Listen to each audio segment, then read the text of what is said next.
अस्सलाम वालेकुम। तो शुरू करते हैं आज अपना दूसरा लेक्चर। बिस्मिल्लाहिर्रहमानिर्रहीम। ठीक है। तो ये मैंने नीचे प्रेजेंटेशन के नीचे जो सा है ब्लॉग का एड्रेस भी डाल दिया, ताकि आप लोगों को कोई भी अपडेट्स ढूंढनी हो तो you can just go on to the blog और आपको इन्फॉर्मेशन मिल जाएगी वहाँ से। ठीक है। तो मैं कोशिश कर रहा हूँ कि उसके साथ साथ फॉरम भी ऐड कर दूँ। अगर किसी को कोई भी क्वेश्चन है तो वीडियो के नीचे डाल दें। तो मैं एक्चुअली कोशिश करता हूँ कि दिन में एक या दो दफ़ा ब्लॉग को विज़िट कर लूँ। तो अगर आपके कोई भी कंसर्न्स हैं तो मैं कोशिश करूँगा कि आंसर कर लूँ उन्हें। तो स्टार्ट करते हैं। कैरेक्टरिस्टिक्स ऑफ द नेटवर्क पहले हमने पढ़ लिया कि नेटवर्किंग क्या है, लैन क्या है, वैन क्या है, टोपोलॉजी है। और उसके बाद फिर हम लोगों ने एक केबलिंग को भी थोड़ा सा टच किया। ईथरनेट केबल हमने पढ़ी। ईथरनेट केबल के अंदर मेनली ट्विस्टेड पेयर केबल को टच किया, crossover, straight through and roll over cable. अगर आपको याद नहीं है तो दोबारा पढ़ लो लेक्चर, कोई मसला नहीं है। तो अब नेटवर्क समझ आ गया, जब एक या एक से ज़्यादा कंपोनेंट्स को हम ऐड अप करते हैं तो वो एक नेटवर्क कहलाता है। ठीक है। तो इसके अंदर अब आ गया है नेटवर्क की करेक्टरिस्टिक्स, नेटवर्क की खासियतें। ठीक है। सबसे पहले खासियत जो एक अच्छे नेटवर्क के अंदर होनी चाहिए वो है स्पीड। ठीक है।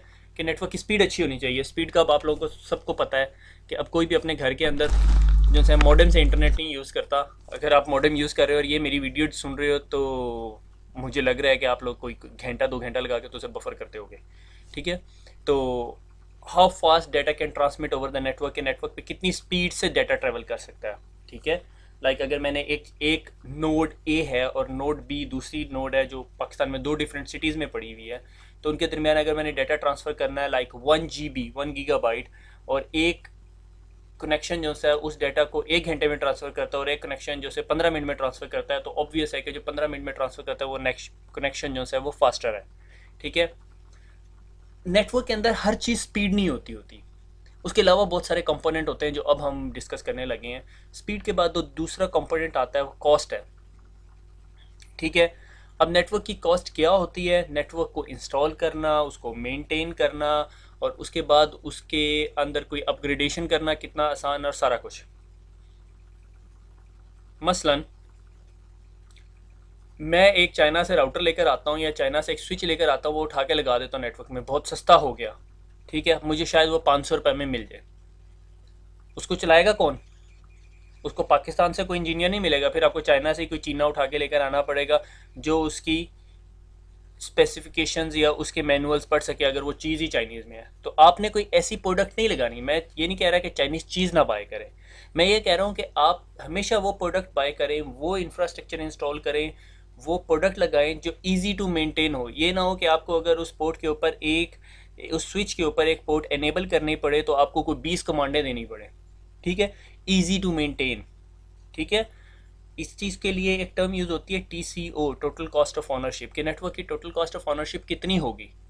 अगर आपने कोई एक ऐसी टेक्नोलॉजी लगा दी अपने नेटवर्क में जिससे आपका नेटवर्क तो बहुत फास्टर हो गया, मगर उस टेक्नोलॉजी को चलाने के लिए आपको कोई 10 बंदे रखने पड़ रहे हैं तो बहुत मुश्किल है आपके लिए, तो कॉस्ट बढ़ जाएगी। तो कॉस्ट की बहुत सारे फैक्टर्स होते हैं जिस पे जो एवेल्यूएट होते हैं। ठीक है। कि अगर आपने एक नेटवर्क लगाया, आपने देखना है यार इस नेटवर्क में 500 हज़ार रुपये और लगा के मैं इसको ऐसा ना बना दूँ कि अगर फ्यूचर में मुझे 100 यूज़र और ऐड करने पड़े तो मैं कर लूँ। ठीक है। तो ये सारे फैक्टर जो से हैं वो कॉस्ट में इंक्लूड हो जाते हैं। हम ज़्यादा डिस्कस नहीं करते इस चीज़ को, सिस्को से बहुत कम क्वेश्चन भी आएंगे। सिक्योरिटी, नेटवर्क कितना सिक्योर है। ठीक है। सिक्योरिटी इस टाइम दुनिया के अंदर जो है ना सबसे बड़ा इशू बना हुआ है। ठीक है। लोगों को पता भी नहीं होता और वो सिक्योरिटी को वाइड भी कर रहे होते हैं, मिस यूज़ हो रही होती है सिक्योरिटी। उसके अंदर बहुत सारी रीज़न हो सकती हैं। आपके अपने एम्प्लॉय भी हो सकता है जो आपके बॉस से राज़ी ना हो, वो जाके आपका डाटा ही उड़ा दे सारे का सारा। ठीक है। ये भी सिक्योरिटी के अंदर आता है। फिजिकल सिक्योरिटी, जहाँ हम सिक्योरिटी गार्ड रखते हैं, वो भी आता है। बल्कि मज़े की बात है, पिछले दिनों मैं ख़बरनामा सुन रहा था तो उसमें बता रहा था वो कराची के अंदर कोई डकैती शिकैती हुई है बैंक के अंदर, उन्होंने सिक्योरिटी गार्ड रखा हुआ था। उसे कहा भाई तूने बंदूक क्यों नहीं चलाई? कहता मैंने तो आज तक बंदूक ही नहीं चलाई। तो सिक्योरिटी आ गई। अगर उसने चलाई होती तो शायद ना होती डकैती। तो नेटवर्क के अंदर भी फिजिकल सिक्योरिटी होती है, आगे जाके हम लोग डिस्कस करेंगे। उसके बाद आ जाता है अवेलेबिलिटी। अवेलेबिलिटी भी एक इम्पॉर्टेंट फैक्टर है कि जब आपको उस चीज़ को यूज़ करना है तो आपको अवेलेबल हो। लाइक आपके एटीएम मशीन, आपको रात को 10 या 12 बजे हॉस्पिटल जाना पड़ गया, आपके पास पैसे नहीं है, आप एटीएम मशीन पे गए, उसमें कार्ड डाला और आपको पैसे मिल गए, ये अवेलेबिलिटी है। शुरू शुरू के अंदर मुझे अच्छी तरह याद है, वो सरगोदा के अंदर अक्सर 80% ऑफ एटीएम मशीन चलती नहीं होती थी, मगर क्लब रोड के ऊपर एक एटीएम मशीन होती थी जो अस्करी बैंक की थी मेरे ख्याल में, वो हर वक्त ऑन होती थी। तो अगर रात को आपको कहीं पैसों की ज़रूरत पड़ गई है और आपको चाहिए तो आप हमेशा अस्करी बैंक जाओगे, क्योंकि आपको पता है कि उसकी अवेलेबिलिटी ज़्यादा है, वो अक्सर चल रही होगी। ठीक है। तो अभी आपने अगर वेब सर्वर लेना होता है, अगर आप में से कोई जानने वाला या कोई वेब डेवलपमेंट में काम कर रहा है तो उसको अंदाज़ा होगा, आप लोगों ने जब वेब सर्वर लेना होता है तो आपने देखना होता है कि जो सर्वर आपने लिया है उसकी अवेलेबिलिटी कितनी है। ठीक है। यानी उस डेटा सेंटर की, या वो जो कंपनी आपका डेटा रखेगी अपने पास या आप सर्विसेज होस्ट करेगी अपने पास, उसकी अवेलेबिलिटी कितनी है। बहुत सारी कंपनीज कहती हैं हमारी 99.99 है, कुछ लोग कहते हैं हमारे पास 59 अवेलेबिलिटी है, 99,999 5 टाइम्स 9 अवेलेबिलिटी है, परसेंटेज अवेलेबिलिटी। 99.997 का मतलब है कि आप पूरे साल के अंदर आपका जो सर्वर जो वो कंपनी अपने पास रखेगी वो सिर्फ 15 मिनट के लिए डाउन होगा। ये बहुत बड़ी कमिटमेंट है अगर कोई कह रहा है ये। ठीक है। आपकी मेरे ख्याल में टेलीफोन की सर्विसेज भी इतनी देर अपनी रहती है हर वक्त पाकिस्तान में। ठीक है। तो बल्कि जो टीयर 3 के डाटा सेंटर्स के अंदर जो है वो टीयर्स होते हैं। डाटा सेंटर क्या होता है, जहाँ पर आपके सर्वर्स पड़े, like Yahoo, Google, Hotmail, Facebook, Twitter और जो भी वेबसाइट्स हैं, ठीक है, यूट्यूब, इस तरह के तमाम जो सर्वर्स जहाँ पे पड़े हुए हैं ग्लोबल लोकेशंस के ऊपर, वो डाटा सेंटर्स हैं। यानी डाटा सेंटर क्या हुआ, आपने एक बड़ी सी बिल्डिंग ले ली, उसके अंदर एयर कंडीशनिंग लगा दी, उसके अंदर नेटवर्क ले आए, उसके अंदर सर्वर्स रख दिए, उसके अंदर डेटाबेसेस रख दी, और अब आपने कहा अब मैंने सारे इंफ्रास्ट्रक्चर को, ये सारे का सारा इंफ्रास्ट्रक्चर कहलाएगा, इसको अप रखना है। जब भी किसी को इंटरनेट से इधर मेरे डाटा सेंटर में पड़े हुए किसी सर्वर तक आना की ज़रूरत हो तो उसे वो मिले, दैट इज़ अवेलेबिलिटी। तो कुछ डाटा सेंटर जो से वो क्लेम करते हैं कि हम 59 अवेलेबिलिटी देते हैं, 99.999। वो रफली मेरे ख्याल में, मैंने वर्कआउट किया था पिछले दिनों, तो वो रफली 7 से 10 मिनट डाउन टाइम बनता है उनका पूरे साल में। ठीक है। उसके बाद आती है स्केलेबिलिटी एंड रिलायबिलिटी। ये दो डिफरेंट चीज़ें, मैंने इसलिए दोनों काट इकट्ठी लिखी हुई है, स्लाइड में जगह नहीं थी और मैं दूसरी स्लाइड पे जाना नहीं चाह रहा था।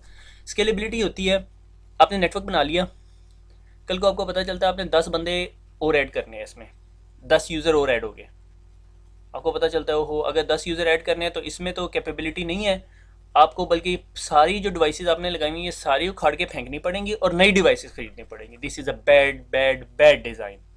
ओके, ये अच्छा डिज़ाइन नहीं कहलाएगा।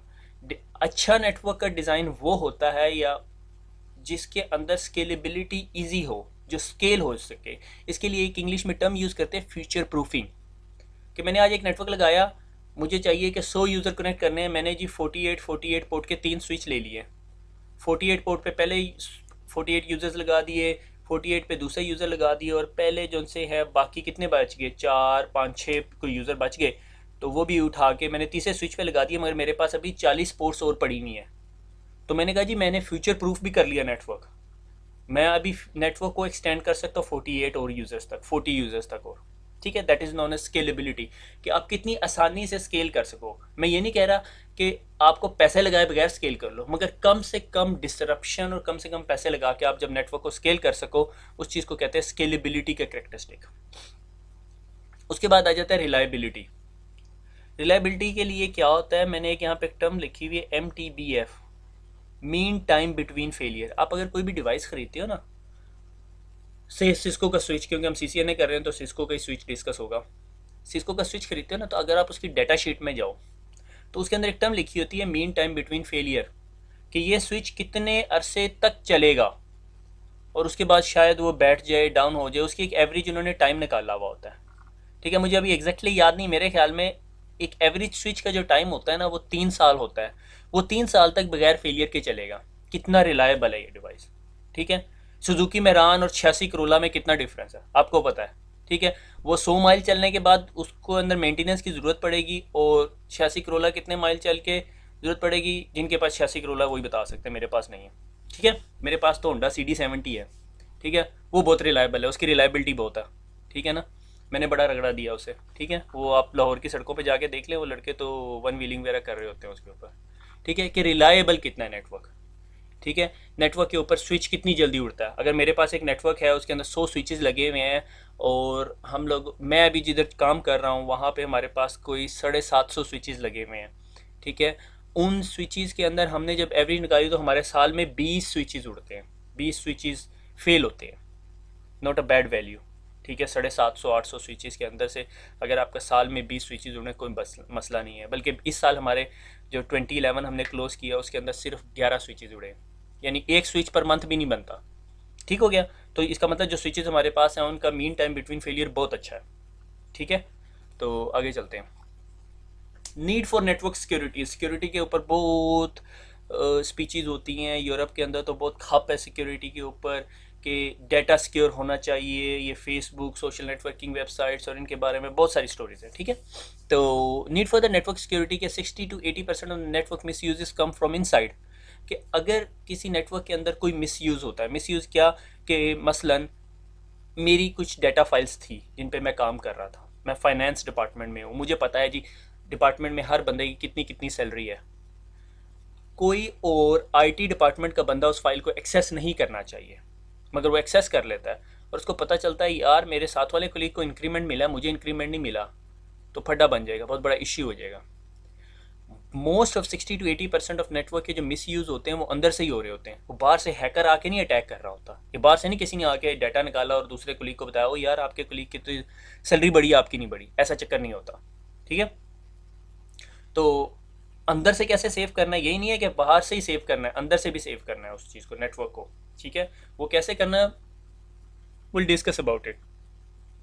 Open and close network, open and close network क्या होता है, एक ऐसा नेटवर्क जिसके अंदर बाहर से कोई यूज़र आ सके, लाइक एक ऐसा नेटवर्क जो इंटरनेट से कनेक्टेड है, और इंटरनेट एक ऐसी जगह है जहाँ से कोई भी बंदा कहीं पर भी जा सकता है, internet is a open network, ठीक है। तो ऐसा नेटवर्क जिसमें पब्लिक नेटवर्क कनेक्टेड हो, अब मैं इंटरनेट की जगह एक टर्म यूज़ करूँगा public network, public network is sort of internet, कोई भी आ सकता है, ठीक है। तो ओपन नेटवर्क वो होता है जिसमें पब्लिक नेटवर्क से कोई भी बंदा अंदर आ सकता है, ठीक है, उस नेटवर्क के में पड़े हुए डाटा को देख सकता है या नहीं देख सकता, ये एक अलग क्वेश्चन है। क्लोज नेटवर्क वो होता है जिसका पब्लिक नेटवर्क से कोई लिंक नहीं होता, ठीक है। नॉर्मली जो डिफेंस फोर्सेस के नेटवर्क्स होते हैं वो पब्लिक नेटवर्क से कनेक्टेड नहीं होते, उनका अपने डेडिकेटेड लिंक होते हैं। लाइक अगर उनका कराची, लाहौर, इस्लामाबाद, फैसलाबाद में 5-6 जगह पे ऑफिस हैं तो उन्होंने इंटरनेट से आपस में नहीं जोड़े होंगे ऑफिस। मगर अगर कोई और ऑर्गेनाइजेशन होगी उसने एक ओपन नेटवर्क बनाया हुआ है कराची, लाहौर, इस्लामाबाद, उन्होंने कहा सारे ऑफिस को इंटरनेट से कनेक्ट कर लो और हम आपस में data over the internet cross करेंगे, ठीक है। मैं उसको उसकी डायग्राम दिखाऊंगा आपको आगे जाके, ठीक है। तो that's the difference between open and close network. Open network जो आपका पब्लिक नेटवर्क से कनेक्टेड होता है, लाइक इंटरनेट से कनेक्टेड होता है। क्लोज नेटवर्क जो आपका पब्लिक नेटवर्क से कनेक्ट नहीं होता, उसकी साइट्स या डिफरेंट लोकेशन आपस में एक डेडिकेटेड लिंक से कनेक्टेड होती हैं। डेडिकेटेड लिंक जिस पे कोई और बंदे का डाटा नहीं जा रहा, सिर्फ उन्हीं का डाटा जा रहा है, ठीक है। इस मोर सिक्योर मगर एक्सपेंसिव भी होता है वो। अच्छा, हैकिंग जो सी है वो बहुत बड़ा इशू बन गई है, मगर आप लोगों को CCNA में नहीं पढ़ाना उसे, बस ये इस एक चार्ट दिया हुआ था सिस्को की बुक में, मैंने कहा डिस्कस कर लेंगे, काफ़ी अर्से से डिस्कस होना शुरू हो गया। ये एक चार्ट है, ठीक है, 1980s, 90s और 2000, ये एक जो एक्स एक्सिस से, फॉर एग्जांपल एक्स एक्सिस के थ्रू ईयर्स चल रहे हैं और वाई एक्सिस के थ्रू क्या चल रहे हैं, कितनी हाई लेवल पे मैट्रिक्स जा रहा है फॉर द हैकिंग, ठीक है। पहले क्या होता था, पहले जब 1980s की ज़माना था तो उस वक्त क्या होता था कि सिर्फ पासवर्ड ही आपके डाटा को सिक्योर करता था, लोग पासवर्ड को गैस करते होते थे। हम आगे पढ़ेंगे कि पासवर्ड क्या है और कैसे गैस होता है, ठीक है। फिर हो गया, उसके बाद आगे चलते गए, लोगों ने और मज़ीद सिक्योरिटी की और हैकर्स ने मज़ीद एडवांसमेंट की, उन्होंने सेल्फ रेप्लिकेशन कोड बना दिए कि डाटा जाता था, निम्दा वायरस और उस तरह की सारी स्टोरियाँ। फिर लोगों ने पासवर्ड क्रैकिंग शुरू कर दी, डिसेबिलिटी और disabling the audits, hijacking second, sniffer, scanner, तो सारा कुछ, कि जिस तरह ये दो लाइनें हैं, एक ये वाली लाइन और एक ये वाली लाइन, ये वाली, ये दो लाइनें किस चीज़ को बता रही हैं कि जिस तरह लेवल ऑफ हैकिंग बढ़ता जा रहा है उस तरह ही टेक्निकल नॉलेज रिक्वायर्ड, ठीक है, technical knowledge required to do the hacking गिरता जा रहा है। उसकी वजह क्या है कि स्क्रिप्ट किडीज़ बहुत ज़्यादा आ गया। स्क्रिप्ट किडीज़ की आप एक टर्म सुनोगे जो ये कहलाता है कि कोई भी बंदा स्क्रिप्ट उठाए, अगर उसके पास एक अच्छा कोड हाथ लग गया है किसी के पास से, उसको यूज़ करे और थोड़ा बहुत जानता हो कि कैसे यूज़ करना है, तो वो हैक कर सकता है। एक बुक है, इंग्लिश में है, अभी आप सीसीएनए पढ़ लो, बड़ी बात है। बुक का नाम है कुकूज एग। एक एस्ट्रोनॉमिस्ट था, उसने कंप्यूटर पे काम करना शुरू किया, 1980s की बात है, और उसने एक हैकर पकड़ा। उसने कैसे वो हैकर पकड़ा और उसकी सारी स्टोरी है, sort of suspense digest type की चीज़ है, मगर वो इंग्लिश में लिखी हुई है, मगर वो बहुत पुराना है। वो एक ऐसा बंदा था जिसने पहली दफ़ा एक हैकर को पकड़ा जो जर्मनी में बैठा हुआ था और वो केजीबी के लिए काम करता था। Sort of very very suspense sort of book है। मैं सजेस्ट करता हूँ पढ़नी चाहिए, मगर पहले सीसीएनए पढ़ लो फिर वो पढ़ लेना, ठीक है। कुकूज एग उसका नाम है, ठीक है। उसने कैसे ट्रेस किया उसको, हैकर को, और वो किस तरह टाइम लगा के बैठा रहा। उस बंदे की एक बात है, क्या नाम है उसका, क्लिफ नाम था उसका, मुझे फर्स्ट नेम नहीं उसका याद आ रहा, ठीक है। उस बंदे ने कहा कि जब आप पहली दफ़ा कोई काम करते हो तो वो साइंस होती है, दूसरी दफ़ा जब आप काम करते हो तो वो इंजीनियरिंग होती है, तीसरी दफ़ा जब आप काम करते हो तो टेक्निकल सपोर्ट होती है। तो हैकिंग सॉर्ट ऑफ उस लेवल पे पहुंच गई है कि अब जो सा है ना वो साइंस नहीं रही, ठीक है ना। अब वो तकरीबन हर एक बंदा कर रहा होता है। लाइक वायरलेस का वेब क्रैक हो गया, कोई भी बंदा कर सकता है, ठीक है। छोटे बच्चे को दे दो कीबोर्ड माउस पकड़ा के, और सॉफ्टवेयर टूल्स बहुत सारे मार्केट में पड़े, कोई भी यूज़ करो, आप खोल सकते हो उसको, ठीक है। आगे चलते हैं, टेंशन नहीं लेनी बहुत ज़्यादा। अब आप सोच रहे हो कि मैं ये सीसीएनए छोड़ूं, हैकिंग पढ़ लूँ पहले, ठीक है। पहले ये पढ़ लो फिर आगे हैकिंग भी पढ़ लेना। आगे चलते हैं, क्लासेस ऑफ अटैक, ठीक है। अटैक कैसे किया जा सकता है। अब डोंट टेक द इम्प्रेशन कि मैं आपको यहाँ हैकिंग पढ़ाने लगूँ, ठीक है। ये सिर्फ सिक्योरिटी का इंट्रोडक्शन देने के लिए है, ठीक है। अटैक के बहुत सारे टाइप्स होते हैं। एक अटैक का टाइप कहलाता है पैसिव, ठीक है। पैसिव अटैक क्या है कि आप साइड पे खड़े हुए हो और ट्रैफिक को एनालिसिस कर रहे हो, मॉनिटरिंग द कम्युनिकेशन। लाइक किसी बंदे ने जब चोरी करनी होती है किसी के घर में, तो उसको उसके सारे टाइमों का पता होता है, कितने बजे ये जाता है, कितने बजे इसके बीवी बच्चे स्कूल जाते हैं, और फिर ये कितने बजे वापस आते हैं, उसे एग्जैक्ट टाइमिंग पता होता है, कितने बजे घर खाली होता है। इसी तरह नेटवर्क के अंदर जब किसी ने पैसिव अटैक करना होता है तो वो देखते हैं, अच्छा जी नेटवर्क के अंदर सर्वर्स कहाँ पे पड़े हैं, सर्वर्स के नाम क्या क्या हैं, उनके आईपी एड्रेसेस क्या क्या हैं, ठीक है। और उसके बाद आगे हम आते हैं एक्टिव अटैक्स। एक्टिव अटैक्स के अंदर क्या है, उसने ताला तोड़ना शुरू कर दिया अब उसने, ठीक है। उसे पता चल गया घर वाले सारे बाहर गए हैं, अब उसने ताला तोड़ना है। कौन सा ताला तोड़ना है, सबसे कम शोर मचाए बगैर, पीछे से आएगा, सामने से आएगा, खिड़की खोलेगा, जो भी तरीका आजमाएगा। एक्टिव अटैक नेटवर्क में क्या होता है कि आपको पता चल गया यार ये सर्वर जो है ना ये पासवर्ड मांगता है, आप उसके ऊपर अब कोई एक ऐसा कोड चला दोगे या कुछ ऐसा कर दोगे कि वो पासवर्ड ना मांगे आपसे। Close in attack, close in attack attempts to go closer to the physical proximity to the network system और फैसिलिटीज़। क्लोज इन अटैक क्या है, जब आप बहुत करीब जाके कुछ चेक करना चाह रहे हो, ठीक है। लाइक खिड़की में से झांक रहे हो, ठीक है, घर की के भाई अंदर क्या हो रहा है, ठीक है। Insider, insider class of attack क्या होती है कि आपका घर के अंदर का ही बंदा मिला हुआ होता है। लाइक आपके घर के अंदर काम करने वाली माई आती है, आपने अक्सर देखा होगा कि वो घर में स्टोरियाँ बता रही होती है, जी वो फलां अलमारी के अंदर या फलां पतीले के अंदर जी सोना पड़ा हुआ, ठीक है, ये जो भी चीज़ें पड़ी हुई हैं, ठीक है।